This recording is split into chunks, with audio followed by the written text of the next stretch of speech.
नमस्कार दोस्तों, स्वागत है आपका आपके अपने YouTube channel RKM studies centre पे। तो दोस्तों, आज का इस वीडियो में हम आपको काउंसलिंग से रिलेटेड कुछ इम्पोर्टेंट क्वेश्चन का जवाब देने वाले हैं। एंड ये क्वेश्चन कहीं ना कहीं आप ही के द्वारा पूछा गया है। बहुत सारे स्टूडेंट्स जो है वो टेलीग्राम चैनल में या फिर वीडियोज़ के कमेंट सेक्शन में लगातार कमेंट करते हैं, तरह तरह के सवाल पूछते हैं। तो यहाँ पे वैसे ही कुछ इंपॉर्टेंट सवाल को लिया गया है जो लगातार स्टूडेंट्स के द्वारा पूछा गया है। ठीक है, देखिए यहाँ पे जो पुराने स्टूडेंट्स हैं जो पहले भी किसी भी एग्ज़ाम का काउंसलिंग किए हैं, वे लोगों को तो यहाँ ज़्यादा समस्या नहीं है, ज़्यादा डाउट नहीं है। लेकिन जो नए स्टूडेंट्स हैं, पहली बार काउंसलिंग कर रहे हैं, वे लोगों के मन में बहुत सारे सवाल हैं। तो उन्हीं सवाल का यहाँ पर मैं आपको जवाब दूंगा, कोशिश करूँगा कि आपके सारे डाउट जो है वो क्लियर हो जाएँ। यहाँ पर थंबनेल में आपके कुछ सवाल हैं, इसके अलावा भी आपके बहुत सारे सवाल हैं जिसका जवाब मैं 1 बाय 1 आपको देने वाला हूं। ठीक है, एंड सबसे जो इम्पोर्टेंट बात है वो है आपका सेमी गवर्नमेंट कॉलेज और प्राइवेट कॉलेज कौन सा बेटर है। क्योंकि यहाँ पे देखा जा रहा है कि ज़्यादातर स्टूडेंट जो है वो सेमी गवर्नमेंट कॉलेज की तरफ ज़्यादा फोकस कर रहे हैं। ठीक है, उनको यहाँ पे दोनों का रियलिटी पता नहीं कि वास्तविकता क्या है, उन्हें क्या चुनना चाहिए। तो यहाँ पर मैं आपको सभी चीज़ों के बारे में कंप्लीट जानकारी देने वाला हूँ। तो पहला जो सवाल है वो है आपका कि फर्स्ट काउंसलिंग में अगर कॉलेज नहीं मिला तो क्या दूसरा काउंसलिंग कर सकते हैं।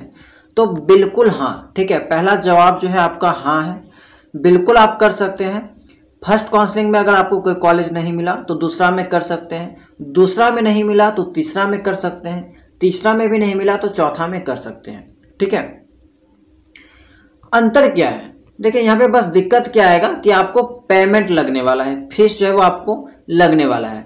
फर्स्ट काउंसलिंग में जितना जिस कैटेगरी का फीस है, सेकेंड काउंसलिंग अगर आप कीजिएगा तो वहाँ पे भी आपको फीस देना होगा, थर्ड में भी आपको फीस देना होगा। ठीक है, लेकिन अगर आपका रैंक जो है वो अच्छा है तो आपको फर्स्ट काउंसलिंग में ही मिल जाएगा। ज़्यादातर जो दिक्कत होती है वो अगर आपका 30,000 प्लस वाले रैंक वाले स्टूडेंट्स को जो है वो ज़्यादातर दिक्कत यहाँ पे देखने को मिलती है। 25,000 प्लस को देखने को मिलेगी, 30,000 प्लस ये सब को जो है वो ज़्यादातर देखने को मिलेगी कि उनको काउंसलिंग में सीट नहीं मिल पाएगा। ठीक है, सेकेंड जो सवाल है जो ज़्यादातर पूछा गया है कि फर्स्ट काउंसलिंग में एडमिशन लेने के बाद क्या दूसरा काउंसलिंग कर सकते हैं।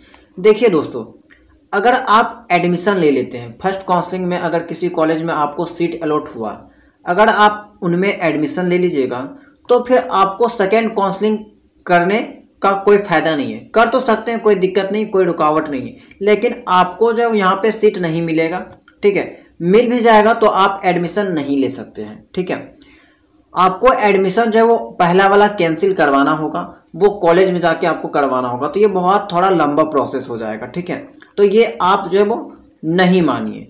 फर्स्ट काउंसलिंग में एडमिशन लेने के बाद आप दूसरा काउंसलिंग नहीं कर सकते हैं, कर लीजिएगा, कोई प्रॉफिट नहीं होने वाला है। हाँ, अगर आप एडमिशन नहीं लोगे तो फिर आप सेकेंड काउंसलिंग आराम से कर सकते हो, बस आपको एडमिशन नहीं लेना है। ठीक है, देखिए अगर फर्स्ट काउंसलिंग में जो कॉलेज मिलता है उसको अगर आप छोड़ दीजिएगा, जहाँ पे अलॉट हुआ है अगर आप उसको छोड़ दीजिएगा, फिर सेकंड काउंसलिंग में पार्टिसिपेट कीजिएगा, फिर वहाँ पे आपको अगर नया कॉलेज मिलेगा तो अपने आप जो है वो फर्स्ट काउंसलिंग में जो कॉलेज आपको मिला है वहाँ का सीट जो है वो आपके लिए रद्द कर दिया जाएगा। ठीक है, तो ऐसा ही होता है। चलिए, तीसरा जो सवाल है, जिसके फॉर्म में अगर कोई मिस्टेक है तो वे लोग क्या करेंगे। देखिए बहुत सारे स्टूडेंट्स का खास करके ये सवाल है कि उन्होंने जब बीएड एंट्रेंस एग्ज़ाम का जब फॉर्म फिलअप किया था तो बहुत सारे स्टूडेंट्स का कुछ ना कुछ मिस्टेक था। किन्हीं का कैटेगरी चेंज हो गया, या फिर किन्हीं को जो है वो यहाँ पे कैटेगरी में प्रॉब्लम है, किन्हीं का डीओबी चेंज हो गया, डेट ऑफ बर्थ चेंज हो गया, किसी का एड्रेस या कुछ भी कुछ जो है वो कुछ ना कुछ चेंज हो गया है। तो क्या उनको आगे चलकर दिक्कत हो सकती है। खास करके मेन जो चीज़ आती है वो कैटेगरी को लेकर, क्योंकि बहुत लोग सोचते हैं कि उनका कैटेगरी जो है वो ओबीसी रहा होगा, एसटी एससी रहा होगा, लेकिन उसको जो है वो जनरल की तरह माना गया है। एक दो स्टूडेंट्स ऐसे भी आपको मिलेंगे जिनको यहाँ पे एंट्रेंस एग्ज़ाम के फॉर्म में जो वो ईडब्ल्यूएस मान लिया गया है, या फिर जो रिजर्व कैटेगरी से बिलोंग करते हैं उनको जनरल के जैसा ट्रीट किया गया है। ठीक है, तो क्या वे लोगों को यहाँ पे स्कॉलरशिप मिलेगा अगर वो झारखंड के अस्थायी निवासी है। ठीक है, झारखंड से बिलोंग करते हैं। तो देखिए यहाँ पे जो जेसीई सीईबी बोर्ड का काम है वो बस इतना सा काम है कि वो आपको बस कॉलेज अलॉट करता है, कॉलेज में सीट अलॉट करता है। ठीक है, बाकी जो सारा काम है वो आपका यूनिवर्सिटी एंड कॉलेज के द्वारा तय होता है। जैसे आप कॉलेज पे जाओगे वहाँ पे आपको नया एडमिशन का फॉर्म मिलेगा, वहाँ पे फिर से आपको सारी डिटेल डालनी होगी, ठीक है। फिर से आप जो है फ्रेश एप्लीकेशन डाल सकते हैं, सब कुछ नया चेंज करके डाल सकते हैं, कोई भी समस्या यहाँ पे आपको नहीं होगी। अगर आप वास्तव में स्कॉलरशिप्स के लायक हैं, सारे क्राइटेरिया को फॉलो करते हैं, ठीक है, तो आपको स्कॉलरशिप मिलेगी, जरूर मिलेगी, ठीक है। अब जो एक सवाल है कि semi government versus private college कौन सा बेटर है, तो देखिए अगर हम एक एग्जांपल से आपको समझाएं तो अगर आप बोकारो सिटी कॉलेज को देखिएगा, वो एक सेमी गवर्नमेंट कॉलेज है। एंड नॉर्मल अगर आप एक प्राइवेट कॉलेज को देखिएगा, एसबीटीटी को ही ले लीजिए, ठीक है। तो ये दोनों अगर कॉलेज को कंपेयर कीजिएगा, एक जबकि बोकारो सिटी कॉलेज सबको पता होगा काफ़ी फेमस है, सेमी गवर्नमेंट कॉलेज है, एसबीटीटी प्राइवेट कॉलेज है। तो दोनों का फीस जो है वो यहाँ पे एक समान है, ठीक है। दोनों का फीस जो है वो अगर ओबीसी का देखा जाए तो 1.5 लाख है, दोनों का फीस जो है वो 1.5 लाख है, ओके। तो फीस तो आपका समान है, लेकिन अगर सेमी गवर्नमेंट कॉलेज में क्या है कि आपको रेगुलर क्लास करना पड़ जाएगा। प्राइवेट में आप चलेगा, नहीं भी करोगे तो चलेगा, कुछ फाइन वगैरह जो है वो दे के आप काम चला सकते हो। तो डिपेंड करता है स्टूडेंट्स पे कि आपको कौन सा कॉलेज में जाना है। देखिए डिग्री का बात है, बहुत लोग ऐसा भी सोचते हैं कि सेमी गवर्नमेंट कॉलेज से अगर हम डिग्री लेंगे तो वो ज़्यादा वैल्यूएबल है, गवर्नमेंट कॉलेज से डिग्री लेंगे तो ज़्यादा वैल्यूएबल है। ऐसा कोई भी बात नहीं है, ये सब बेतुका वाली बातें हैं। सभी कॉलेज जो है वो आपका एनसीटीई से अप्रूव्ड है, ठीक है। तो आपको डिग्री में जो है वो कोई भी अंतर देखने को नहीं मिलेगा, सब कुछ सेम रहने वाला है, ठीक है। हालांकि एक चीज़ देखने को मिलता है, यूनिवर्सिटी वाइज जो मार्क्स दिया जाता है, ठीक है, जब आपका सेमेस्टर का एग्जाम होता है तो कोई यूनिवर्सिटी अच्छा कॉपी चेक करते हैं या फिर अच्छा मार्क्स जो है वो देते हैं, कुछ थोड़ा ख़राब देते हैं। जैसे कि इस बार आपको देखने को मिला था कि विनोबा भावे यूनिवर्सिटी में जो है वो एवरेज अगर मार्किंग भी देखा जाए तो 70+ रहता है, 70+ रहता है, लेकिन इस बार बीबीएमक्यू का रिजल्ट जो है वो ख़राब रहा था, ठीक है। तो ये सब थोड़ा बहुत जो है आपको देखने को मिल सकता है। बाकी डिग्री आपका सेम है, जितना वैलिड आपका एक यूनिवर्सिटी का है या फिर एक कॉलेज का है, उतना ही आपका जो है वैलिडिटी दूसरा या वैल्यूएबल जो है वो दूसरा कॉलेज की डिग्री का है, ठीक है। तो इसमें आपको कोई दिक्कत नहीं है। तो कौन सा कॉलेज है बेटर, सेमी गवर्नमेंट कॉलेज या प्राइवेट कॉलेज?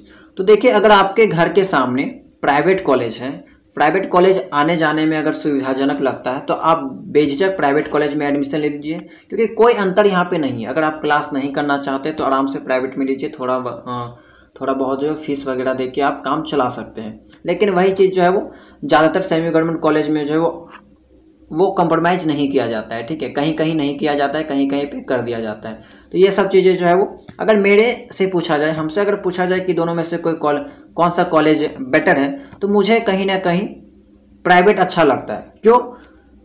अगर फीस दोनों का समान है, ठीक है, अगर फीस जो है वो दोनों का समान है तो फिर हम प्राइवेट को चुनेंगे, क्योंकि प्राइवेट में जो है वो थोड़ा सा टीचर्स के द्वारा ध्यान भी दिया जाता है। अगर स्कॉलरशिप्स वगैरह का जो फॉर्म आता है तो उसमें टीचर्स वगैरह स्वयं जो है वो कॉल करके आपको बोलेंगे कि आपका स्कॉलरशिप्स का टाइम आ गया है, आप फिलअप कीजिए। हर चीज़ जो है वो कॉल करके बहुत बार जो है वो बताते हैं। लेकिन सेमी गवर्नमेंट कॉलेज में ऐसा नहीं है।